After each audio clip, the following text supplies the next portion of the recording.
Olá pessoal, bem-vindos ao canal, deixem o like e se inscrevam. Deixem nos comentários se vão querer parte 2. Shenhu pega o prota pela camisa e diz que eles devem acertar as contas primeiro. A garota grita para que ele não mexa com Li Zan. Então o prota olha em seus olhos e diz para tirar suas mãos sujas dele, apertando seu punho com força. O cara grita pois sua mão ficou lascada. Os figurantes vendo aquilo, falam que o prota está cansado de viver. Como ele se atreve a atacar o irmão Hu? O outro figurante acrescenta que o irmão Hu é um usuário de habilidade de nível 5. Sendo assim agora eles poderão ver um bom espetáculo. Ji-se pensa que isso é estranho e não entende como o prota poderia ter tanta força. O prota pensa que o cara que o atacou é um usuário de habilidade de nível 5. Neste mundo o sistema de cultivo se divide em 8 níveis, com o primeiro nível sendo de praticantes, subdividido em 9 capas. Os outros estados se classificam em 3 etapas: superior, média e inferior. Um poder de nível 5 é equivalente ao 5º nível do refinamento de Qi. Não sabe o quão fortes são os superpoderes no mesmo nível. Enquanto isso o figurante reclama perguntando por que esse lerdo de repente se tornou tão forte. O figurante de laranja diz que o prota pode haver despertado um superpoder, pois da última vez eles apanharam dele, e diz para o irmão Hu ter cuidado. Mas o Hu disse que um idiota que desperta o superpoder continua sendo um idiota, e como o prota se atreveu a provocá-lo ele manda os figurantes matá-lo. Os figurantes avançaram em direção a Li Zan, mas Ji-se atravessa na frente os repreendendo dizendo que estão dentro da área de estudos e que eles são muito sem vergonha. Mas o figurante não se importa e diz que o pai do irmão Hu é um dos diretores da escola, sendo assim eles são a lei. Li Zan pega Ji-se pela cintura desviando-a do golpe, e mete a bicuda no figurante.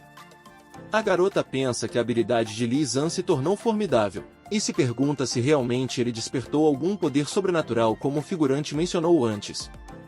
Ela vê o outro atacando por trás e fala para o prota ter cuidado. O figurante disse que no dia anterior ele absorveu a energia de cristais, e desta vez ele não acredita que o prota vai conseguir se livrar. O prota se vira e o ataca, mas ele desvia uma velocidade incrível, e diz para o prota que ele chegou atrasado. O prota acha isso interessante pois a forma que ele se move com o vento é semelhante à técnica básica de controlar o vento, mas é uma pena que seja apenas uma ilusão, e o prota já se aproxima rapidamente e o acerta fazendo girar no ar. Vai Blade Blade! O figurante Hu furioso fala que esses perdedores precisa que ele, o jovem mestre, entre em ação. Ele grita o nome de sua habilidade Punho do Resplendor. Ji-se tampa os olhos por causa da luz intensa que seu punho emite. O figura pensa que como o jovem mestre do salão Wanjian, desde jovem despertou habilidades extraordinárias e estudou a fundo essas habilidades. Isto permitiu executar o Punho do Resplendor a um nível muito mais alto do que seus companheiros do mesmo nível. Cuidar de uma pessoa estúpida como o prota que acabou de despertar seus superpoderes é tão fácil como esmagar uma formiga. Mas o prota dá um leve sorriso, e para seu punho com apenas um dedo, o figura aterrorizado se pergunta como isso é possível e por que a aura desse cara de repente se tornou tão poderosa. Ele começa a se afastar e cai de bunda no chão, e exclama que isso não pode acontecer, inclusive os possuidores de habilidades de nível 6 têm dificuldade de resistir contra seu Punho do Resplendor, sendo assim como pode um novato recém-despertado conseguir resistir. Li Zan responde que essa é a diferença na experiência e pensa que um possuidor de habilidade de nível 5 demonstra tal força de habilidade no uso de suas próprias capacidades. Os usuários de poderes são realmente decepcionantes. Ele havia dito que protegeria esta família, mas para esses idiotas, ele deveria dar uma lição para que nunca se esqueçam.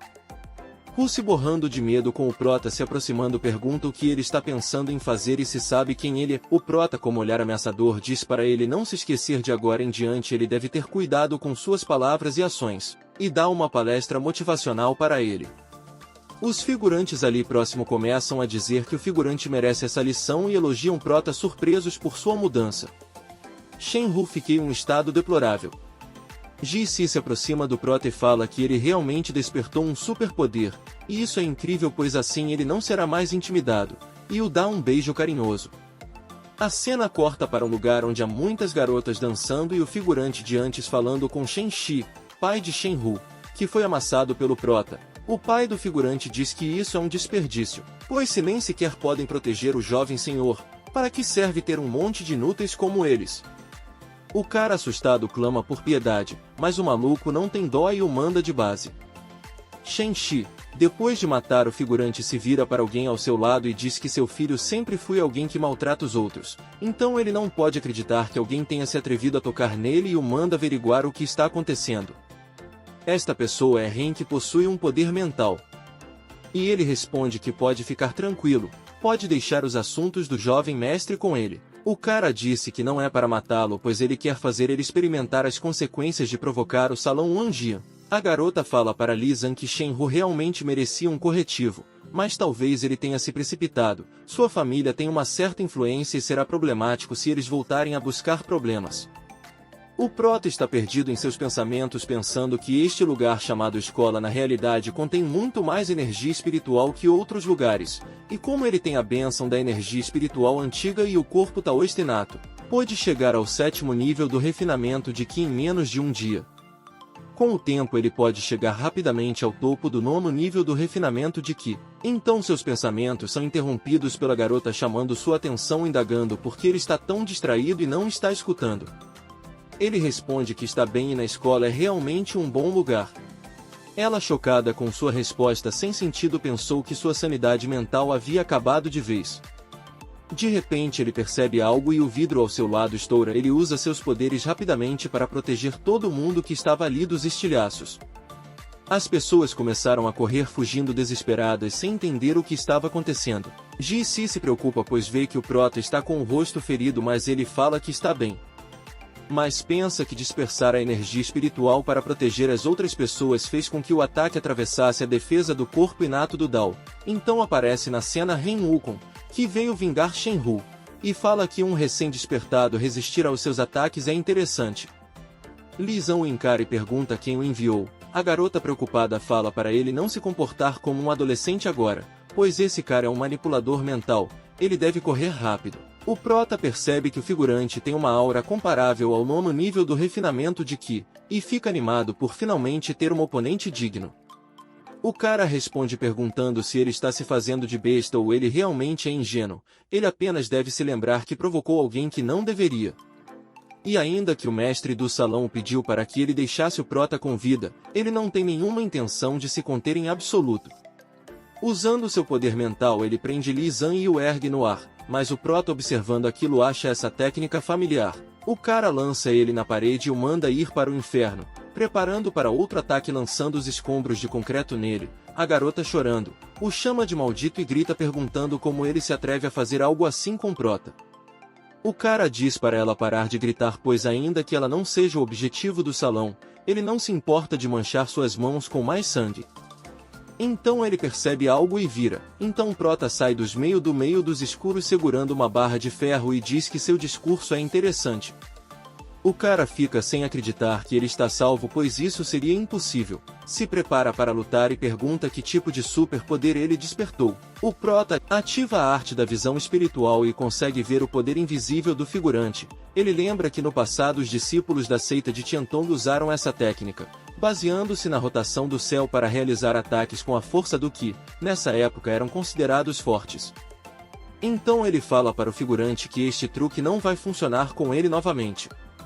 O Prota lança um ataque e consegue romper a técnica do figurante, que fica chocado, cuspindo sangue, dizendo que isso é impossível, e não entende como sua técnica sem sombra de repente deixou de funcionar.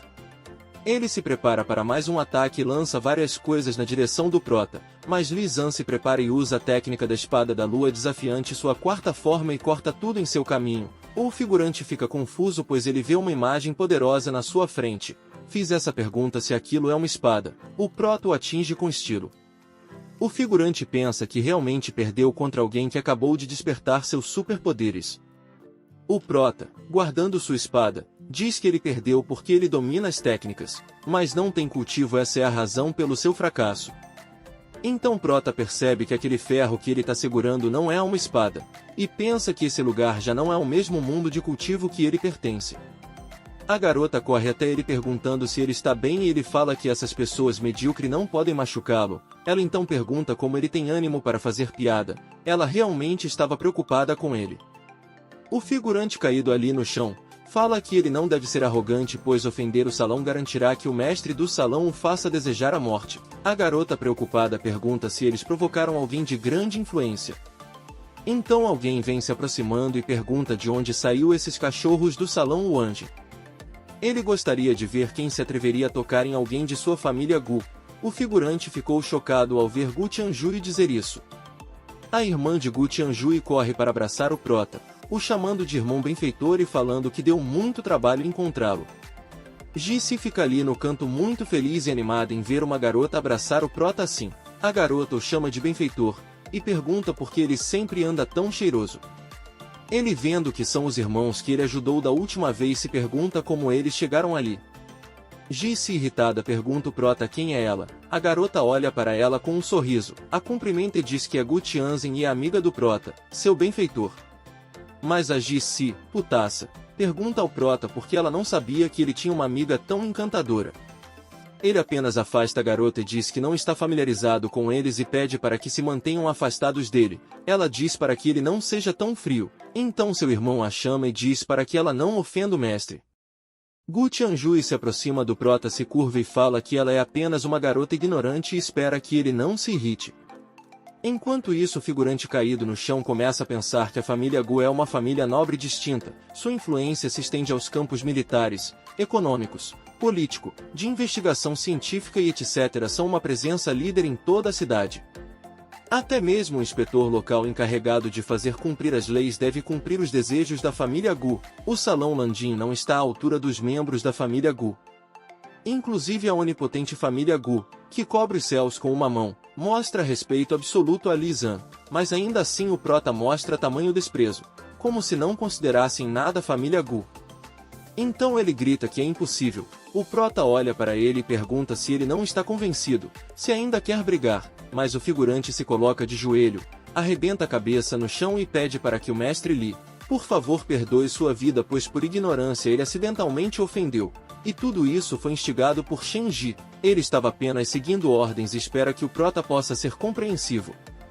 O prota percebe que Shen Ji é o pai de Shen Hu. Ele não esperava que o ressentimento pessoal entre eles faria com que as famílias inteiras se envolvessem. Então Gu Tianjui fala que Shen Ji não é mais que um cachorro criado pelo seu tio Lian, e depois de deixar a família Gu fundou uma pequena facção para ganhar a vida. Quem ele pensa que é? Então ele diz ao prota para deixá-lo cuidar desse assunto, pois aqueles que se atrevem a ofender aos distintos convidados da família Gu, ele deveria mostrar a eles a realidade. O prota concorda e fala para o figurante voltar e dizer para o seu chefe que se ele se atrever a incomodar ele, ou agisse novamente, eles terão que arcar com as consequências. O figura concorda e vaza dali. Ji, que não tá entendendo nada, pergunta ao prota o que está acontecendo e se eles realmente são da poderosa família Gu. Ele responde que, deve ser, e pergunta ao Gu Tianjui o que eles querem. Então ele responde que desta vez eles vieram para expressar sua gratidão pelo que aconteceu da última vez. Eles gostariam que o prota visitasse sua família para que eles pudessem agradecer devidamente, mas o prota, com o olhar frio, diz a ele que não está interessado, pois a família tem uma influência tão grande que, mesmo que ele não tivesse feito nada naquele dia, eles não teriam tido nenhum problema. Tianjui pede para que pense com calma, e sua irmã corre, e insiste para que o prota vá com eles, pois se ele não for, o avô deles vai repreendê-los. O prota se aproxima dela, agarra sua cintura e pensa que ainda que a energia que ele sente seja muito fraca, é algo inconfundível. A garota, toda envergonhada, pergunta para o prota o que ele vai fazer. Ele aponta para o busto da garota e diz que o encontrou. Ji Si fica chocada com o que está vendo. Tianjui fala que nenhum mestre pode escapar das tentações do mundo. O prota pega o colar que a garota tinha e percebe que aquele é um tesouro mágico de um cultivador. Tianjui, um pouco decepcionado, diz que o mestre queria outra coisa e ele estava pensando em coisas pervertidas. Já Ji Si pensa que sua condição mental piorou novamente, pois ele já está se interessando por pedras coloridas. A garota fala para o prota que esta é uma antiguidade que seu avô coleciona, tem um efeito de afastar o mal e fortalecer o espírito, e se ele estiver interessado ele pode ir com eles como convidado, pois seu avô tem muitas outras joias como essa. Então o prota pensa que esse velho provavelmente tem um conhecimento real sobre a cultivação, e se ele puder obter algo que beneficie a sua prática, isso seria perfeito, seria uma boa oportunidade ele ir explorar. Ele concorda em ir com eles. Então eles chegam na residência da família Gu, e o velho já os está esperando na mesa de jantar. Ji-se fica encantada com tudo que está vendo e se pergunta se os nobres seguem alguma etiqueta específica. O velho Gu os recepciona dizendo que ao visitá-lo eles iluminaram sua modesta casa, e pede para que se sentem. O prota sem rodeios mostra o colar para o velho e pergunta de onde veio o colar. O velho responde que tem muitos desses objetos em sua coleção, e ele não sabe que características especiais possuem para ganhar a atenção do prota. Li-san responde que como ele tem colecionado inumeráveis coisas como essa, ele deve saber o quão especial elas são. Ji-se está putaça ali do lado porque não tá entendendo nada. O velho ri e diz que o prota parece ter muito conhecimento sobre a antiguidade, e pergunta se ele estaria interessado em apreciar sua coleção, e o prota responde que sim. Então o velho diz para seus netos cuidarem da garota, mas ela pergunta preocupada onde eles vão. Tianjui fala para ela não se preocupar pois seu avô não fará mal nenhum a ele. Enquanto estão a caminho, o prota pensa que se esse ancião não está tentando enganá-lo, provavelmente ainda existem muitos tesouros mágicos de cultivadores neste mundo, mas ainda assim está claro que esses caras com superpoderes não têm a capacidade de forjar esses tesouros mágicos, então ele se pergunta de onde eles vêm. Então eles chegam onde estão os objetos e o prota sente a energia deles e fica animado. Eles entram na câmara de antiguidade e o prota percebe que o velho não está nada bem, mas o velho diz que esse é um grande problema que ele tem e não precisa se preocupar com isso. Então eles chegam no lugar onde estão os itens e o velho diz que o protagonista pode se sentir à vontade para desfrutar. Lisa observa os itens e pensa que com tantos tesouros mágicos, provavelmente já houve muitos cultivadores neste mundo, mas se questiona por que não ficou nenhum rastro deles. Em vez dos cultivadores, neste mundo há apenas esse grupo de superpoderosos, que são fracos e incompetentes, e não são dignos de estar no topo. Então ele diz ao velho que há muitas coisas ali, mas a qualidade delas não é boa, são apenas pequenos brinquedos que só os cultivadores no reino do refinamento do que considerariam interessantes. Então o velho pensa que não sabe quanto esforço ele dedicou para conseguir esses tesouros, e não entende como é possível que eles não chamem a atenção do protagonista, e que ele deve ser a pessoa que ele está procurando. O velho diz que se sente um pouco envergonhado, mas ele tem mais um objeto que é algo especial. O velho não sabe como usá-lo e não tem certeza se o protagonista poderia compreender algo do objeto, então o velho aperta o botão em sua cadeira e surge um item dentro de uma caixa de vidro protegida. O objeto é um anel e o protagonista percebe que o mal-estar que sentia antes vinha desse anel. Este é um anel de maldição. Sua particularidade é que, como o próprio nome diz, é um anel maldito. Quem coloca esse anel, em casos leves, experimenta desequilíbrios mentais e se torna louco. Em casos mais graves, eles são consumidos pelas chamas negras liberadas no anel até quase virarem cinzas. O prota pensa que quer testá-lo, então ele diz que esse anel não é exatamente um anel de maldição, ele se chama Ud. Neste momento, o anel voa em direção ao protagonista, quebrando o vidro da caixa. O velho pensa consigo mesmo que seria possível para outra pessoa realmente saber o nome desse anel. O anel voa e cai no dedo do protagonista, liberando muitas chamas. O velho usa uma barreira de defesa e fica preocupado, mas percebe que as chamas não estão queimando o protagonista. Então ele pensa que realmente é a pessoa que ele esteve procurando. Li-san pensa que este anel não é considerado um tesouro supremo, mas sem dúvida será de grande ajuda para ele neste momento, mesmo que seja necessário um pouco de esforço mental. Ele precisa incorporá-lo para seu próprio uso. Ele percebe que o anel tem um espaço espiritual e decide entrar ali. Ao chegar, ele se depara com o cão dos infernos de 3 cabeças. Então ele pensa que em sua última vida, seu mestre fez o máximo para subjugar um cão de 3 cabeças do inferno e ele não esperava encontrá-lo quando renascesse em outro mundo, mas o cão perdeu seu cultivo e apenas uma alma remanescente ficou. O cão dos infernos de 3 cabeças lança um ataque poderoso no prota, mas ele defende e pensa que é apenas um cão selvagem que perdeu o seu corpo, não é capaz de pressioná-lo. Então ele fala que sua consciência espiritual não pode ser comparada com a de um animal como aquele. E ordena ao cão dos infernos que se ajoelhe, e a pressão que ele exerce sobre o animal quebra tudo ao redor e pressiona o cão. O animal já está com medo, mas ainda tenta resistir. O protagonista se aproxima e, Usando um poder dos infernos, ordena que o animal se ajoelhe e se renda. O cão de 3 cabeças fica aterrorizado com o que está vendo e se transforma em um filhote, desistindo de atacar. Então o protagonista o pega e diz para que ele se lembre de que ele é o seu mestre a partir de agora e se ele ousar ter pensamentos desobedientes, ele pode esmagar sua alma a qualquer momento. Li Zan sai do espaço espiritual e pensa que, apesar do cão de 3 cabeças do inferno ter apenas uma alma remanescente, ele pode usar o anel para condensar um corpo físico com o mesmo nível de cultivo do seu dono. Se ele se tornar forte, o cão dos infernos será de grande utilidade para ele no futuro. Então, o velho empolgado diz para si mesmo que o protagonista realmente é a pessoa que ele esteve procurando e sua família está muito feliz. No entanto, ele é interrompido por sua doença, tossindo litros de sangue. Os equipamentos que o velho utilizava para monitorar sua saúde começam a dar sinal, indicando que os sinais vitais do paciente estão instáveis e ele precisa de atenção médica imediatamente. O prota pega o pulso do velho e checa seu estado, percebendo que o velho tem uma doença de longo prazo, acúmulo de fadiga, e que seus 5 meridianos estão obstruídos. Com isso, ele chega à conclusão de que esse é um veneno de Hong Xingen. Então, ele pensa que é interessante que, mesmo que a família Gu seja tão poderosa, alguém tenha usado veneno para envenenar o chefe da família. Essa questão não tem nada a ver com ele, mas o velho é abençoado e, levando em conta que ele ganhou o anel do velho, lá ele, o protagonista decide curá-lo. Quando o prota inicia o tratamento, é interrompido pelo filho do velho, que chega com o médico gritando, dizendo que Li Zan é um bastardo e para que solte seu pai. Ele se aproxima de seu pai e pergunta o que ele fez ao velho da lancha. O protagonista simplesmente responde que estava salvando sua vida, mas o cara não acredita e grita com ele, perguntando se ele pensa que ele é estúpido, pois claramente ele está planejando algo contra o velho. O protagonista apenas pensa que ele é estúpido.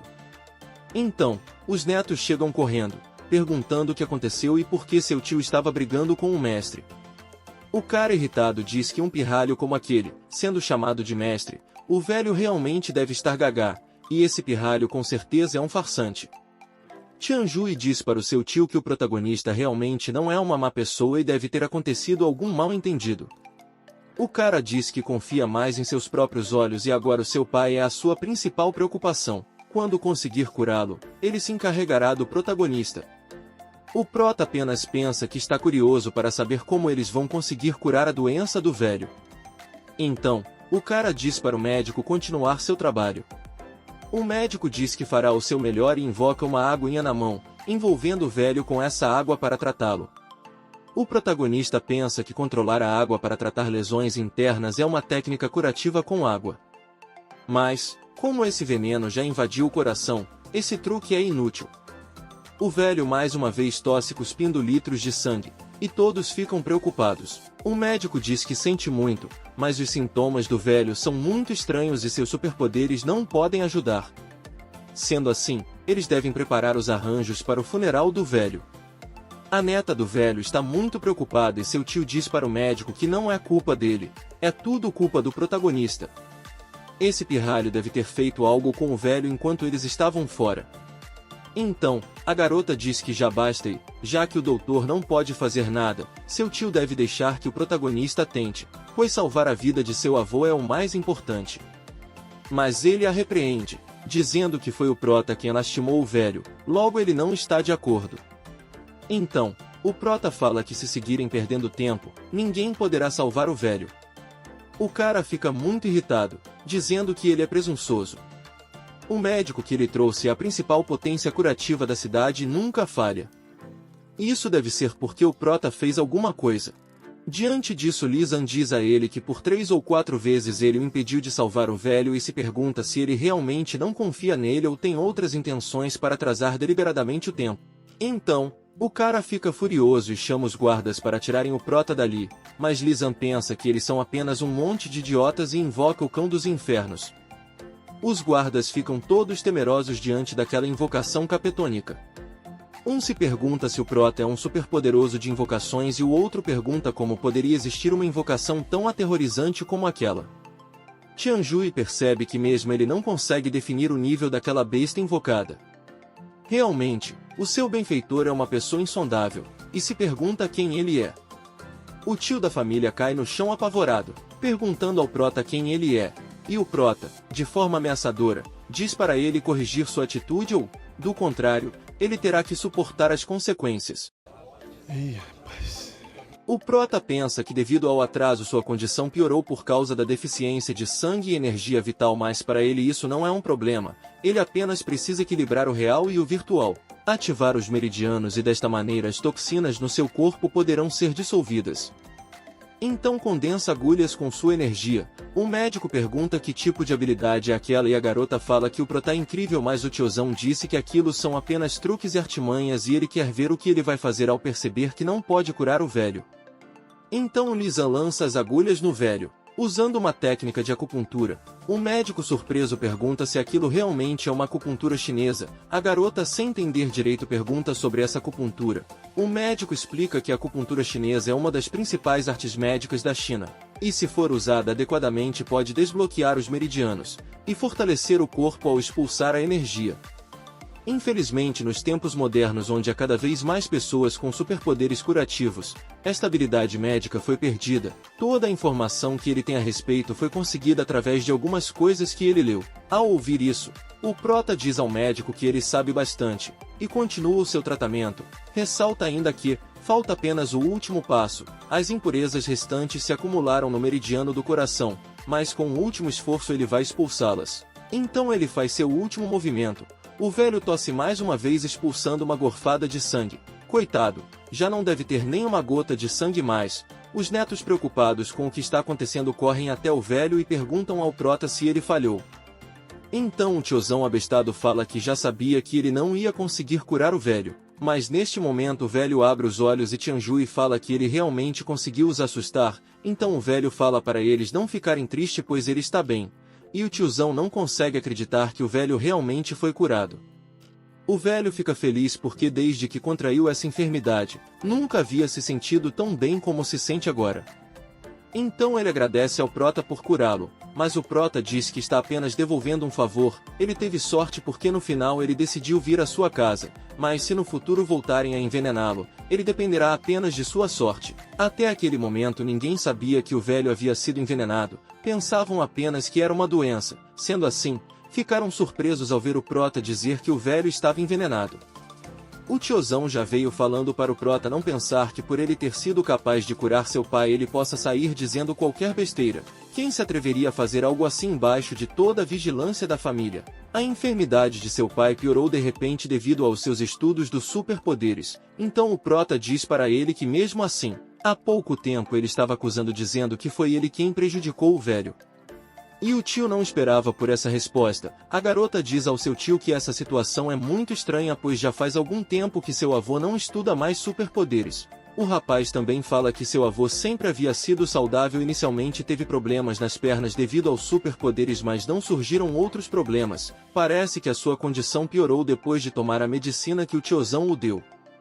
O tio agarra o rapaz e pergunta o que ele está querendo dizer com isso, pois este forasteiro acabou de dizer algumas palavras sem sentido, e então ele começou a duvidar dele e pergunta se ele não leva a sério.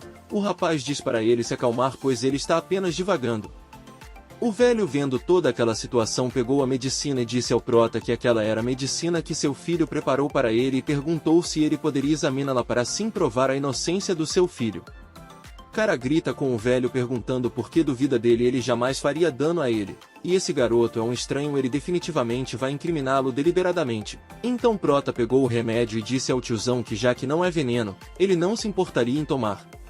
O tiozão dá uma travada e o velho chama sua atenção, então ele argumenta como o velho que não poderia tomar um remédio que não foi feito para ele. Mas para azar do tiozão, o médico que está ali fala que se lembra que ele havia mencionado que o remédio havia sido feito de várias ervas naturais valiosas, e está certo de que isso não causaria mal nenhum para qualquer pessoa que o bebesse. O tiozão fica putaço porque tudo bem Lisan causar problemas para ele, mas o médico que ele havia contratado e pago uma quantia considerável em dinheiro, é como ser apunhalado pelas costas. Ele saca uma arma mandando o médico calar a boca, e atira. O prota se move rapidamente e consegue parar a bala com os dedos, e fala que parece que o tiozão acabou de admitir que o medicamento é venenoso. O velho chama a atenção do seu filho cobrando uma explicação. Então ele aponta a arma novamente para o médico e diz que a medicina que ele preparou não tem problema. Com certeza esse médico é que envenenou o velho com a intenção de culpá-lo. O médico, em sua defesa, diz que isso é uma injustiça. Ele jamais se atreveria a envenenar o remédio do ancião Gu. O prota diz que o tiozão está sendo teimoso e rapidamente se aproxima e ataca cortando sua arma ao meio, deixando desarmado, e rasgando a manga de seu terno, expondo algumas feridas em seu braço. Tianju e sua irmã perguntam o que é aquilo e se essas marcas são de nascença. O médico então diz que isso não são marcas de nascença, mas são como se fossem cicatrizes deixadas por um veneno que corrói a pele. Logo o prota diz que no momento em que ele se aproximou, ele notou que sua respiração era instável. Ele tem estado moendo a raiz da planta roxa, que é venenosa, e colocando na medicina do ancião Gu, e com o tempo as toxinas se infiltraram em sua pele e se acumularam no seu corpo, ainda que não seja mortal a princípio, mas ainda assim, com certeza ele foi muito afetado e provavelmente morrerá em alguns poucos anos. O tiozão, ao ouvir aquilo, fica com medo de estar envenenado, pois ele não quer morrer. Ele corre e se ajoelha aos pés de Li Zan, dizendo que o veneno da raiz roxa é algo que poucas pessoas em toda a China podem curar, e implora para que o prota o ajude a se tratar. A garota entende que o veneno realmente era do tiozão. O prota chuta ele e diz para ele não o atazanar. O tiozão, desesperado vendo que o prota não vai ajudar, vira para o seu pai pedindo perdão, dizendo que cometeu um erro por causa de sua obsessão, mas está arrependido. O velho diz a ele que ele tentou envenenar e matar seu próprio pai, e ainda tentou difamar as outras pessoas ali, sendo assim a família não pode tolerá-lo. É melhor ele ir para a sala de inspeção para ser disciplinado. Parece que o tiozão não gosta muito da ideia. Os seguranças ali já o pegam para levar, mas ele grita para o seu pai pedindo por favor, pois a sala de inspeção não é um local para uma pessoa, é desumano. A garota, vendo tudo isso, diz que ela realmente não esperava que o tiozão fizesse isso, pois são família. Tianju fala para ela não ficar triste, pois felizmente hoje eles contaram com a ajuda do prota, do contrário seu avô estaria em grande perigo. Então o velho diz ao prota que lamenta tudo isso, pois foi sua falta de supervisão que causou esse incidente. Sua saúde agora está boa, e gostaria de discutir alguns assuntos com ele. Então o velho, com um tom sério, pergunta a Li Zan se ele sabe de onde vem esse anel de antes. Chegamos ao final de mais este vídeo, pessoal. Deixem o like e se inscrevam para fortalecer o canal e nos ajudar a trazer mais vídeos para vocês. Até a próxima, valeu!